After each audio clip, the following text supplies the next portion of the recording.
नमस्कार दोस्तों, एक नए वीडियो में आपका बहुत स्वागत है। अ, इस वीडियो में हम सीखेंगे एक इम्पॉर्टेंट कॉन्सेप्ट जो कि होता है केंद्र और त्रिकोण भाव का। कुंडली के भावों का भी दोस्तों नामकरण किया जाता है, ठीक है, जिसमें से केंद्र और त्रिकोण भाव का एक कंसेप्ट निकल के आता है। तो क्या होते हैं केंद्र और त्रिकोण भाव? आपकी कुंडली में दोस्तों, कुंडली का जो आपका प्रथम हाउस होता है, फर्स्ट हाउस, फर्स्ट हाउस आपका केंद्र का हाउस कहलाता है। ये फोर्थ हाउस होता है, ये भी केंद्र का हाउस होता है। सेवेंथ हाउस और 10th हाउस, ये चार भाव जो होते हैं दोस्तों, ये आपके केंद्र के भाव कहलाते हैं। इसी तरह पहला हाउस, पांचवा हाउस और नवा हाउस, ये कहलाते हैं त्रिकोण के भाव। अगर एक जगह इसको मैं नोट करूं तो 1, 4, 7 और 10वें भाव, इनको हम कहते हैं दोस्तों केंद्र भाव। इंग्लिश में इनको एंगल कहते हैं, ठीक है।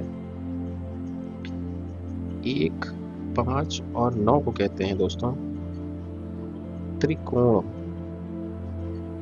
ठीक है। त्रिकोण को हिंदी में हम कहेंगे ट्राइन, ठीक है दोस्तों। ये जो आपके भाव हैं दोस्तों, इनको बहुत शुभ भाव माना जाता है। ऐसा कहते हैं कि जो भी ग्रह आपके 1, 4, 7 और 10, यानी जो भी ग्रह आपके केंद्र में होते हैं, वो मूलतः बहुत स्ट्रांग होते हैं क्योंकि वो शुभ जगह पे बैठे हैं। अब इसके बाद देखिए, और भी बहुत सारी चीज़ें देखी जाती है दोस्तों, ठीक है। ज्योतिष में बहुत सारे चीज़ें होती हैं जो देखी जाती हैं, लेकिन अगर वो केंद्र में प्लेस्ड हैं तो वो स्ट्रांग माने जाते हैं बाय डिफॉल्ट, क्योंकि ये सबसे शुभ स्थान माना जाता है आपकी कुंडली का।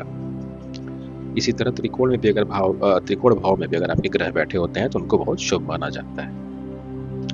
केंद्र के भावों को दोस्तों विष्णु स्थान कहा जाता है, ठीक है, विष्णु स्थान।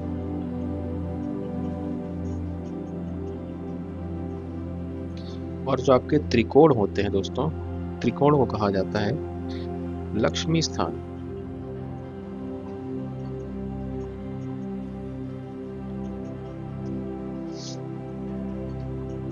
आप समझ गए दोस्तों कितने इन भावों को कितनी वैल्यू दी गई है कि इनको विष्णु स्थान कहा जा रहा है और लक्ष्मी स्थान कहा जा रहा है। तो इसके अलावा देखिए और भी भाव होते हैं दोस्तों, आप जानते हैं, जैसे तीसरा भाव है, छठा भाव है, 8वां भाव है, 11वां भाव है, 12वां भाव है। इनमें से दोस्तों आपको मालूम ही होगा 6, 8, 12 जो होते हैं, ये थोड़े अशुभ हाउस होते हैं। इनको त्रिक भाव कहा जाता है क्योंकि अब ये अच्छे नहीं है ना। अब जैसे छठा भाव का क्या बता रहा है, रोग, रिपु, ऋण, सारी नेगेटिव चीजें। 8वें भाव में भी देखिए मृत्यु के बारे में बातें हो रही हैं, डार्कनेस की बातें हो रही हैं, ठीक है, मिस्ट्री की बातें हो रही हैं। 12वां भाव भी आपका जेल, हॉस्पिटल, ठीक है, इसमें भी मृत्यु का प्रेडिक्शन दिया जाता है 12वें भाव से भी। तो अब देखिए 11वां भाव, देखिए जैसे होता तो ऐसे इनकम का है, लेकिन इसमें देखिए डिजायर्स आपकी आ रही हैं ना। डिजायर्स को अच्छा नहीं माना गया है, ठीक है, वैदिक शास्त्र। तो ये सब भाव, ये तीसरा भाव हो गया, ये भी आपके लॉन्जेविटी का हाउस होता है, संघर्ष होता है, इसमें पराक्रम होता है। ये सब थोड़े हार्ड भाव हैं, समझ गए आप। तो ये इतने शुभ नहीं है ये सारे भाव। उस लिहाज से जब भी कहा जाता है कोई भी ग्रह आपके केंद्र या त्रिकोण में बैठा है तो बहुत शुभ फल देने वाला माना जाता है, स्ट्रांग माना जाता है।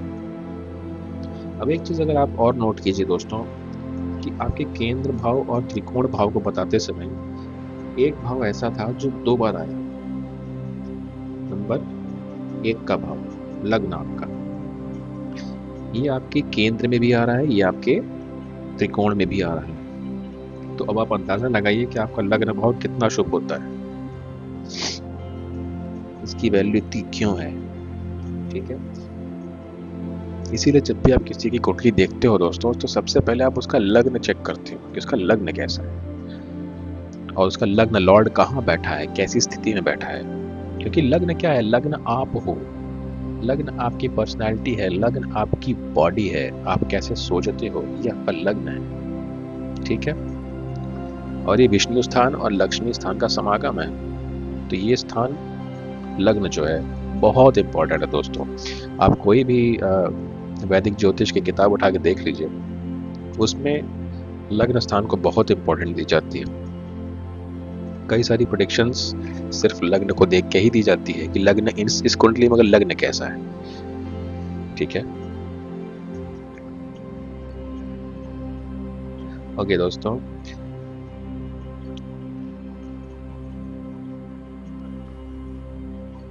तो ये तो हो गया लग्न और त्रिकोण के बारे में आपको मैंने बताया। अब आप एक छोटी सी चीज़ और जानते रहिए कि त्रिकोण भी देखिए दोस्तों कई तरह के होते हैं। मैंने आपको जो भी बताया 1, 5, 9 त्रिकोण है, वैसे और भी त्रिकोण होते हैं दोस्तों आपकी कुंडली में। त्रिकोण का आपने अगर नोटिस किया हो तो एक पैटर्न है।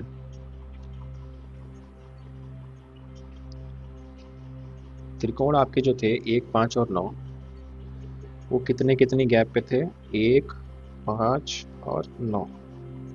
मतलब आप 4 जोड़ते जाओ, 1 के बाद 4, 5 के बाद 4, तो ये आपका आ गया त्रिकोण एक। इसी तरह एक त्रिकोण और बनेगा दोस्तों, वो बनेगा 2, 6, 10। एक त्रिकोण बनेगा आपका 3, 7, 11, और एक त्रिकोण आपका बनेगा 4, 8 और 12, ठीक है। बड़े इंपॉर्टेंट त्रिकोण है दोस्तों ये। तो अभी यहाँ पे मैंने आपको बताया 1, 5 और 9 का त्रिकोण दोस्तों, यानी 1, 5 और 9, ठीक है दोस्तों। ये एक त्रिकोण हुआ आपका, इसको कहते हैं दोस्तों, यहाँ लिख देता हूँ, ये आपका होता है धर्म त्रिकोण, ठीक है।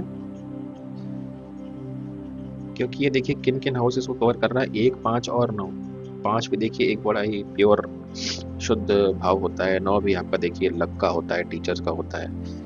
तो कहीं ना कहीं धर्म से रिलेटेड, मतलब धर्म से रिलेशन बना रहा है, जिसको धर्म त्रिकोण कहते हैं, ठीक है दोस्तों। दूसरा आपका होता है 2, 6, 10, ठीक है दोस्तों। अब देखिए इसको जो कहते हैं, इसका नाम है दोस्तों अर्ध त्रिकोण। अब देखिए इसको अर्ध त्रिकोण क्यों कह रहे हैं। नंबर 2 का जो हाउस है ये आपके मनी के बारे में बता रहा है। नंबर 10 भी आपके मनी के बारे में बता रहा है, बिजनेस, ठीक है। नंबर 6 में भी देखिए डेट हो गया, और भी कोर्ट कचहरी की चीजें। तो ये अर्थ से रिलेशन बना रहे हैं, फाइनेंस से रिलेशन बना रहे हैं, इनको हम कहते हैं अर्थ त्रिकोण। अगला त्रिकोण दोस्तों, अगला त्रिकोण आपका बनेगा 3, 7, 11, ठीक है दोस्तों। 3, 7 और 11, इसको हम कहेंगे काम त्रिकोण।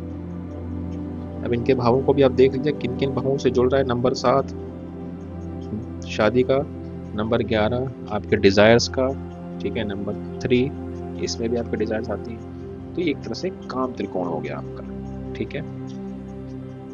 और चौथा और आखिरी जो होता है आपका दोस्तों, वो होता है 4, 8 और 12, ठीक है।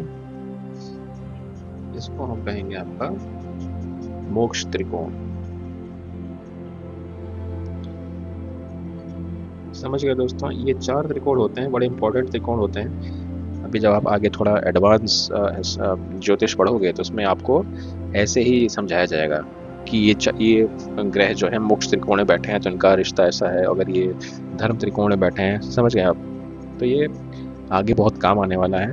और एक बार फिर से देख लेते हैं। ये हो गया आपका मोक्ष त्रिकोण 4, 8, 12। काम त्रिकोण हो गया आपका 3, 7, 11। अर्थ त्रिकोण हो गया 2, 6, 10। और धर्म त्रिकोण है आपका 1, 5 और 9। ठीक है दोस्तों, ये 4 प्रकार के त्रिकोण होते हैं आपकी कुंडलियों में। अब एक छोटी सी डिटेल और बता देता हूं मैं आपको।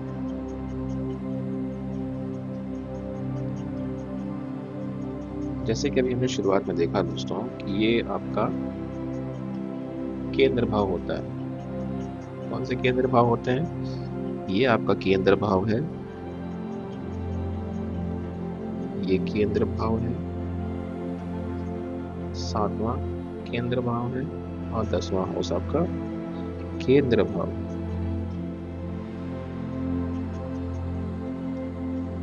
एक को भी त्रिकोण कहते हैं और 5वां भाव आपका त्रिकोण होता है और 9वां भाव आपका त्रिकोण होता है।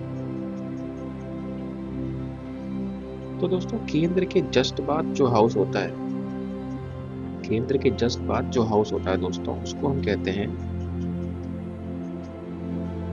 पर्णफर भाव। बहुत ठीक से लिखा मैंने शायद, पर्णफर। ठीक है, केंद्र के जस्ट बाद देखिए ये आपका हाउस है, ये भी हो गया पर्णफर। ठीक है, केंद्र के जस्ट बाद आपका ये हो गया पर्णफर, केंद्र के जस्ट बाद एक ये भी हो गया। ठीक है, और पर्णफर के बाद जो भाव होता है दोस्तों, उसको हम कहते हैं अपोक्लिम। ठीक है, ये पर्णफर और अपोक्लिम क्या होता है एग्जैक्टली दोस्तों, ये मैं आपको एक आगे की वीडियो में बताऊंगा। लेकिन अभी के लिए बस आप जानते रहिए कि किन किन भावों को पर्णफर कहते हैं, किन किन को अपोक्लिम कहते हैं। ठीक है दोस्तों, तो ये आपके कुंडली के भावों का नाम रखा जाता है इस तरह। ठीक है, चाहे तो आप इसका स्क्रीनशॉट ले सकते हैं। केंद्र भाव, त्रिकोण भाव, पर्णफर भाव और अपोक्लिम भाव। इस वीडियो में इतना ही दोस्तों, मिलता हूं आपसे अगले वीडियो में। हरे कृष्णा।